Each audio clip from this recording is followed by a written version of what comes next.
கிராம்ப்டனோட ஹீட்டரை ரிவ்யூ பண்ண சொல்லி கேட்டிருந்தீங்க. அதனால ப்ராடக்ட்டை நம்ம வாங்கிட்டோம். இது வந்து நம்ம முன்னாடி பார்த்த ஹேவல்ஸ் அண்ட் வீகார்டை விடவும் விலை கம்மி. 2700 கிட்ட தான் போட்டிருந்தாங்க. ஸோ இது எப்படி இருக்குது அப்படின்னு சொல்லி பார்க்கலாம். சைஸ் மோரார்ல சிமிலராக தான் இருக்குது. கொஞ்சம் உருளையாக கொடுத்துருக்காங்க.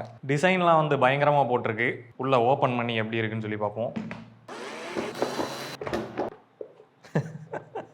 அதான் அதே டெய்லர் அதே வாடகை. ஸ்டெயின்லெஸ் ஸ்டீல் டேங்க் தான் இருக்குது. காப்பர் ஹீட்டிங் எலமெண்ட் தான் போட்டிருக்காங்க. அண்ட் தெர்மோஸ்டாட்டும் வந்து 2 கிராம்ப்டன் கம்பெனியோடது போட்டிருக்காங்க. எல்லாமே ஓகே தான். அந்த ப்ரைஸ் கம்மியாகிறதுக்கு இந்த பஞ்சோட அளவு மட்டும் கொஞ்சம் குறைச்சிட்டாங்க போல். பஞ்சு குறையா இருந்தால் என்னப்பா அது ஜஸ்ட் சப்போர்ட்டிங் எலமெண்ட் தானே அப்படின்னு சொல்லி நீங்கள் கேட்கலாம். ஆக்சுவலாக இது வந்து ஹீட் ரெசிஸ்டிவ் ஸ்பாஞ்ச் அப்படின்ற மாதிரி அந்த ஹீட் இன்சுலேஷனை வந்து இது உருவாக்கும். இந்த ஹீட்டர் ரொம்ப நேரம் ஆனில் இருக்குது அப்படின்னா இந்த டேங்குக்குள்ளே சூடான தண்ணியை வந்து அவ்வளோ சீக்கிரமாக கூலாக விடாது. அந்த சூடை வந்து கொஞ்சம் நேரத்துக்கு மெயின்டைன் பண்ணும். ஏன்னா அந்த டேங்க் வந்து ஈஸியாக ஹீட்டை அப்சர்வ் பண்ணி வெளியில் கொடுத்துரும். இப்போ அந்த டேங்க் மேலே நான் கொஞ்சம் நேரம் கையை வைக்கிறேன். இது என் உடம்புல இருக்கக்கூடிய ஹீட்டை வந்து அப்சர்வ் பண்ணுது. ஸோ இப்போ இதில் நம்ம டெம்பரேச்சர் மெஷர் பண்ணி பார்க்கலாம். 25.3 இருக்கா. அதே வெளியில் பார்த்தோம் அப்படின்னா 24.7 தான் இருக்குது. ஏன்னா ஆக்சுவலாக அவ்வளோதான் இருக்குது ஏசி ஓடுறதுனால.